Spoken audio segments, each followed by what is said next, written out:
June 5ರಂದು ಸೇವಾ ಸಂಗಮ ಸಂಸ್ಥೆ ಹಾಗೂ ಅಜಿಂ ಪ್ರೇಮ್ಜಿ ಫೌಂಡೇಶನ್ ಸಂಯುಕ್ತಾಶ್ರಯದಲ್ಲಿ ಕಲಬುರಗಿಯ ಚೇತನ ಕೇಂದ್ರದಲ್ಲಿ ವಿಶ್ವ ಪರಿಸರ ದಿನಾಚರಣೆ ಆಚರಿಸಲಾಯಿತು. ಕಾರ್ಯಕ್ರಮದಲ್ಲಿ ಸೆಂಟ್ ಮೇರಿ ಶಾಲೆಯ ಮುಖ್ಯ ಶಿಕ್ಷಕಿ ರೋಸ್ಲಿನ್ ಅವರು ಪರಿಸರ ಸಂರಕ್ಷಣೆಯ ಮಹತ್ವವನ್ನು ವಿವರಿಸಿ ಪ್ರತಿಯೊಬ್ಬರು ಗಿಡಗಳನ್ನು ನೆಟ್ಟು ಪರಿಸರವನ್ನು ಉಳಿಸಬೇಕೆಂದು ಕರೆ ನೀಡಿದ್ದಾರೆ.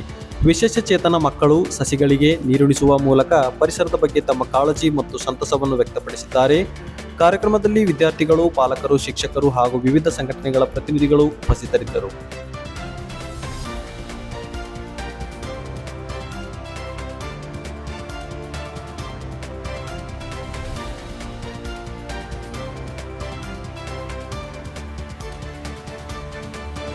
ಜೂನ್ 6ರಂದು ಸೇವಾ ಸಂಗಮ ಸಂಸ್ಥೆ ಹಾಗೂ ಅಜಿಂ ಪ್ರೇಮ್ಜಿ ಫೌಂಡೇಶನ್ ಸಂಯುಕ್ತಾಶ್ರಯದಲ್ಲಿ ಕಲಬುರಗಿ ತಾಲೂಕಾ ಕೊಲ್ಲೂರು ಗ್ರಾಮದ ಹಿರಿಯ ಪ್ರಾಥಮಿಕ ಶಾಲೆಯಲ್ಲಿ ಶೀಘ್ರ ಪತ್ತೆ ಹಚ್ಚುವಿಕೆ ಮತ್ತು ಆರಂಭಿಕ ಶಿಕ್ಷಣ ಕುರಿತು ಜಾಗೃತಿ ಕಾರ್ಯಕ್ರಮ ಹಮ್ಮಿಕೊಳ್ಳಲಾಯಿತು. ಕಾರ್ಯಕ್ರಮದಲ್ಲಿ 0 ಇಂದ 8 ವರ್ಷದೊಳಗಿನ ಮಕ್ಕಳ ಬೆಳವಣಿಗೆಯ ಹಂತಗಳು ಹಾಗೂ ಬೆಳವಣಿಗೆಯಲ್ಲಿ ಕುಂಠಿತತೆ ಕಂಡುಬಂದಲ್ಲಿ ಅಗತ್ಯತೆ, ಆರೈಕೆ ಮತ್ತು ತರಬೇತಿಯ ಮಹತ್ವದ ಬಗ್ಗೆ ಸಂಪೂರ್ಣವಾಗಿ ಮಾಹಿತಿ ನೀಡಲಾಯಿತು. ಸಂಪನ್ಮೂಲ ವ್ಯಕ್ತಿ ಲಕ್ಷ್ಮಿ ಇವರು ಮಕ್ಕಳನ್ನು ಮುಖ್ಯವಾಹಿನಿಗೆ ತರುವಲ್ಲಿ ಪೋಷಕರು ಮತ್ತು ಶಿಕ್ಷಕರ ಪಾತ್ರ ಮಹತ್ವದಾಗಿದೆ ಎಂದು ತಿಳಿಸಿದ್ದಾರೆ. ಕಾರ್ಯಕ್ರಮದಲ್ಲಿ 14 ವಿದ್ಯಾರ್ಥಿಗಳು ಹಾಗೂ ಶಿಕ್ಷಕರು ಭಾಗವಹಿಸಿ ಮಾಹಿತಿಯನ್ನು ಪಡೆದುಕೊಂಡಿರುತ್ತಾರೆ. ಕಲಬುರಗಿ ನಗರದ ಗಂಗಾನಗರ ಪ್ರದೇಶದ 3ನೇ ಅಂಗನವಾಡಿ ಕೇಂದ್ರದಲ್ಲಿ ಬೆಳವಣಿಗೆ ಕುಂಠಿತ ಕುರಿತು ಜಾಗೃತಿ ಕಾರ್ಯಕ್ರಮ ಹಮ್ಮಿಕೊಳ್ಳಲಾಯಿತು. ಬೆಳವಣಿಗೆಯಲ್ಲಿ ಕುಂಠಿತ ಮಕ್ಕಳನ್ನು ಗುರುತಿಸುವ ವಿಧಾನ, ಅವರಿಗೆ ನೀಡಲಾಗುವ ವಿಶೇಷ ಚಟುವಟಿಕೆಗಳು ಹಾಗೂ ಸರ್ಕಾರದ ವಿವಿಧ ಸೌಲಭ್ಯಗಳ ಕುರಿತು ಮಾಹಿತಿ ನೀಡಲಾಯಿತು. ಸಂಪನ್ಮೂಲ ವ್ಯಕ್ತಿ ಶ್ರೀಮತಿ ವಿಜಯಲಕ್ಷ್ಮಿ ಇವರು ಅಂಗನವಾಡಿ ಶಿಕ್ಷಕಿಯರು ಹಾಗೂ ಮೇಲ್ವಿಚಾರಕರಿಗೆ ಮಾರ್ಗದರ್ಶನ ನೀಡಿದ್ದಾರೆ. ಕಾರ್ಯಕ್ರಮದಲ್ಲಿ 6 ಮಂದಿ ಅಂಗನವಾಡಿ ಶಿಕ್ಷಕಿಯರು ಮತ್ತು 1 ಮೇಲ್ವಿಚಾರಕಿಯರು ಭಾಗವಹಿಸಿ ಮಾಹಿತಿಯನ್ನು ಪಡೆದುಕೊಂಡು ಸಂಪೂರ್ಣವಾಗಿ ಪಡೆದಿದ್ದಾರೆ.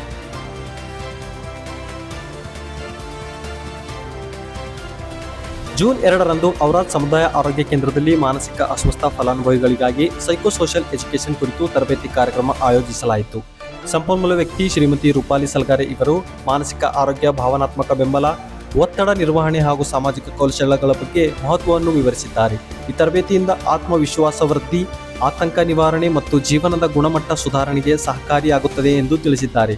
ಕಾರ್ಯಕ್ರಮದಲ್ಲಿ 60ಕ್ಕೂ ಹೆಚ್ಚು ಫಲಾನುಭವಿಗಳು ಭಾಗವಹಿಸಿ ಪ್ರಯೋಜನವನ್ನು ಪಡೆದುಕೊಂಡಿದ್ದಾರೆ.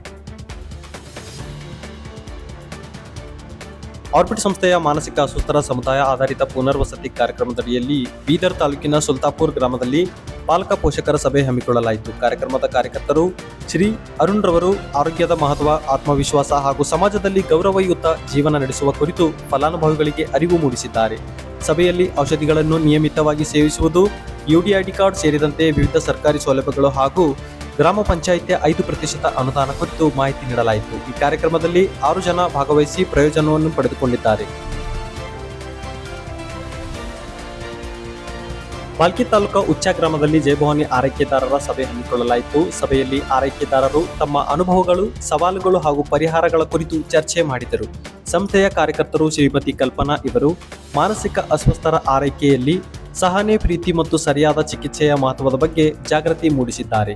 ಜೊತೆಗೆ ಕುಟುಂಬದ ಬೆಂಬಲ ಹಾಗೂ ಸಮುದಾಯದ ಸಹಕಾರದ ಅಗತ್ಯತೆಯನ್ನು ಒತ್ತಿ ಹೇಳಿದರು. ಕಾರ್ಯಕ್ರಮದಲ್ಲಿ ಭಾಗವಹಿಸಿದ ಆರೈಕೆದಾರರು ಇಂತಹ ಸಭೆಗಳು ಧೈರ್ಯ ಮತ್ತು ಬೆಂಬಲ ನೀಡುತ್ತವೆ ಎಂದು ಅಭಿಪ್ರಾಯ ವ್ಯಕ್ತಪಡಿಸಿದ್ದಾರೆ.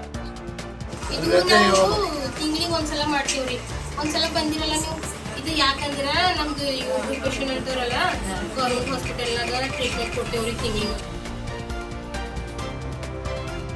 ಜೂನ್ 3ರಂದು ಕಮಲ್ನಗರ್ ತಾಲೂಕಾ ಲಕ್ಷ್ಮೀನಗರ ಗ್ರಾಮದಲ್ಲಿ ಆರೈಕೆದಾರರ ಗುಂಪು ಸಭೆ ಹಮ್ಮಿಕೊಳ್ಳಲಾಯಿತು. ಆರ್ಬಿಟ್ ಸಂಸ್ಥೆಯ ಕಾರ್ಯಕರ್ತರು ಶ್ರೀ ಯೋಹಾನ್ ರವರು ಸಭೆಗೆ ಸಂಪನ್ಮೂಲ ವ್ಯಕ್ತಿಯಾಗಿ ಮಾರ್ಗದರ್ಶನ ನೀಡಿದ್ದಾರೆ. ಸಭೆಯಲ್ಲಿ ಆರೈಕೆದಾರರು ತಮ್ಮ ಫಲಾನುಭವಿಗಳಿಗೆ ಅನುಭವಗಳು ಹಾಗೂ ಸವಾಲುಗಳನ್ನು ಹಂಚಿಕೊಂಡಿದ್ದಾರೆ. ಮಾನಸಿಕ ಆರೋಗ್ಯ ಸಮಸ್ಯೆ ಹೊಂದಿರುವ ಆರೈಕೆಯಲ್ಲಿ ತಾಳ್ಮೆ, ಪ್ರೀತಿ, ಸಹಾನುಭೂತಿ ಹಾಗೂ ಔಷಧಿಗಳನ್ನು ನಿಯಮಿತವಾಗಿ ನೀಡುವ ಮಹತ್ವದ ಕುರಿತು ಮಾಹಿತಿ ನೀಡಲಾಯಿತು. ಜೊತೆಗೆ ಕುಟುಂಬದ ಬೆಂಬಲ ಮತ್ತು ಸಮುದಾಯ ಸಹಕಾರದ ಅಗತ್ಯತೆಯನ್ನು ತಿಳಿಸಲಾಯಿತು. ಸಭೆಯಲ್ಲಿ 6 ಜನ ಆರೈಕೆದಾರರು ಭಾಗವಹಿಸಿ ಪ್ರಯೋಜನವನ್ನು ಪಡೆದುಕೊಂಡಿದ್ದಾರೆ. ಜೂನ್ 3ರಂದು ಬಸವಕಲ್ಯಾಣ ತಾಲೂಕಿನ ಮಂಗಳೂರು ಗ್ರಾಮದಲ್ಲಿ ಆರ್ಬಿಟ್ ಸಂಸ್ಥೆ ಸಂಯುಕ್ತಾಶ್ರಯದಲ್ಲಿ ಮಂಗಲ ಆರೈಕೆದಾರರ ಸಂಘದ ಸಭೆ ಹಮ್ಮಿಕೊಳ್ಳಲಾಯಿತು. ಸಭೆಯಲ್ಲಿ ಆರೈಕೆದಾರರು ಮತ್ತು ಫಲಾನುಭವಿಗಳಿಗೆ ಯುಡಿಐಡಿ ಕಾರ್ಡ್, ಮಾಸಿಕ ವೇತನ ಹಾಗೂ ಉಚಿತ ಚಿಕಿತ್ಸೆಯಂತಹ ಸರ್ಕಾರಿ ಸೌಲಭ್ಯಗಳ ಕುರಿತು ಮಾಹಿತಿ ನೀಡಿದ್ದಾರೆ. ಮಾನಸಿಕ ಆರೋಗ್ಯದ ಬಗ್ಗೆ ಹೆಚ್ಚಿನ ಕಾಳಜಿ ವಹಿಸುವಂತೆ ತಿಳಿಸಲಾಯಿತು. ಗ್ರಾಮ ಪಂಚಾಯಿತಿ ಅಡಿ ಜಾರಿಯಲ್ಲಿರುವ ಉದ್ಯೋಗ ಖಾತ್ರಿ ಯೋಜನೆಯ ಸದುಪಯೋಗ ಪಡೆಯಲು ಜಾಬ್ ಕಾರ್ಡ್ ಮಾಡಿಸಿಕೊಳ್ಳುವ ಮಹತ್ವದ ಕುರಿತು ಕಾರ್ಯಕರ್ತರು ಶ್ರೀ ವಿಜಯಕುಮಾರ್ ಅವರು ವಿವರಿಸಿದ್ದಾರೆ. ಜೂನ್ 4ರಂದು ಬೀದರ್ ತಾಲೂಕಾ ಚಾಂಬೋಳ ಗ್ರಾಮದಲ್ಲಿ ಮಾನಸಿಕ ಅಸ್ವಸ್ಥರ ಆರೈಕೆದಾರರ ಸಭೆ ಹಮ್ಮಿಕೊಳ್ಳಲಾಯಿತು. ಸಭೆಯಲ್ಲಿ ಆರೈಕೆದಾರರ ಆರೋಗ್ಯ ಕ್ಷೇಮವನ್ನು ವಿಚಾರಿಸಿ ಪರಸ್ಪರ ಬೆಂಬಲ, ಅನುಭವ ಹಂಚಿಕೆ ಹಾಗೂ ಮಾನಸಿಕ ಅಸ್ವಸ್ಥರ ಆರೋಗ್ಯ ಕಾಪಾಡುವ ಕುರಿತು ಚರ್ಚೆ ಮಾಡಲಾಯಿತು. ಜಿಲ್ಲಾ ಮಾನಸಿಕ ಆರೋಗ್ಯ ಕಾರ್ಯಕ್ರಮ, ಒತ್ತಡ ನಿರ್ವಹಣೆ, ಭಾವನಾತ್ಮಕ ಸ್ಪಂದನೆ, ಚಿಕಿತ್ಸಾ ವಿಧಾನಗಳು ಹಾಗೂ ಯುಡಿಐಡಿ ಕಾರ್ಡ್, ವೃದ್ಧಾಪ್ಯ ವೇತನ ಮತ್ತು ವಿಧವಾ ವೇತನ ಸೇರಿದಂತೆ ವಿವಿಧ ಸಾಮಾಜಿಕ ಭದ್ರತಾ ಯೋಜನೆಗಳ ಕುರಿತು ಸಂಪೂರ್ಣವಾಗಿ ಮಾಹಿತಿ ನೀಡಿದ್ದಾರೆ. ಸಭೆಯಲ್ಲಿ 6 ಜನರು ಆರೈಕೆದಾರರು ಭಾಗವಹಿಸಿ ಪ್ರಯೋಜನವನ್ನು ಪಡೆದುಕೊಂಡಿದ್ದಾರೆ. ಜೂನ್ 4ರಂದು ಬಸವಕಲ್ಯಾಣ ತಾಲೂಕಿನ ಸದ್ಲಾಪುರ ಗ್ರಾಮದಲ್ಲಿ ನರೇಗಾ ಯೋಜನೆಯ ಕೂಲಿ ಕಾರ್ಮಿಕರಿಗಾಗಿ ಮಾನಸಿಕ ಆರೋಗ್ಯ ಅರಿವು ಕಾರ್ಯಕ್ರಮ ನಡೆಸಿದ್ದಾರೆ. ಸಂಪನ್ಮೂಲ ವ್ಯಕ್ತಿಯಾಗಿ ವಿಜಯಕುಮಾರ್ ಮಾನಸಿಕ ಕಾಯಿಲೆಗಳ ಕುರಿತು ಜಾಗೃತಿ ಮೂಡಿಸಿ ಉಚಿತ ತಪಾಸಣೆ ಮತ್ತು ಚಿಕಿತ್ಸೆಯ ಸೌಲಭ್ಯಗಳ ಬಗ್ಗೆ ಮಾಹಿತಿ ನೀಡಿದ್ದಾರೆ. ಮೂಢನಂಬಿಕೆಗಳಿಂದ ದೂರವಿದ್ದು ವೈಜ್ಞಾನಿಕ ಚಿಕಿತ್ಸೆಯನ್ನು ಪಡೆಯುವಂತೆ ಕರೆ ನೀಡಿದರು. ಕಾರ್ಯಕ್ರಮದಲ್ಲಿ 45 ಜನ ಭಾಗವಹಿಸಿ ಮಾನಸಿಕ ಆರೋಗ್ಯದ ಮಹತ್ವವನ್ನು ಕುರಿತು ಅರಿವನ್ನು ಪಡೆದುಕೊಂಡಿದ್ದಾರೆ.